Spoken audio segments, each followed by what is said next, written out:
தமிழகத்தில் 15ஆம் தேதி வரைக்கும் கனமழை பொறுத்தவரை தீவிரமடைய போகுது. 11ஆம் தேதி முதல் 15 வரை அடுத்த சுற்று மழை பொழிவாக நம்ம கொடுத்துருந்தோம். அதில் குறிப்பாக தென் மாவட்டத்தில் ஒரு சில பகுதிகளில் இடியுடன் கூடிய கனமழையானது ரொம்பவே தீவிரமாக பதிவாகும். வட தமிழ்நாட்டிலும் கணிசமாக நமக்கு மழை தீவிரமாக வாய்ப்பு இருக்குது.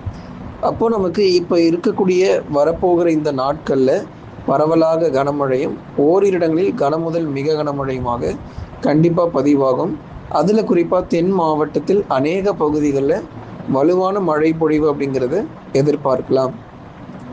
முதலாவதாக எங்கெல்லாம் நமக்கு கனமழை தீவிரமாகும் அப்படிங்கிற மாவட்டத்தினுடைய பட்டியலை பார்ப்போம்.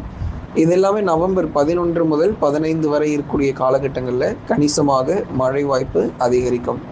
முதலாவதாக தூத்துக்குடி மாவட்டம். தூத்துக்குடி மாவட்டத்தில் இருக்கக்கூடிய பல்வேறு பகுதிகள்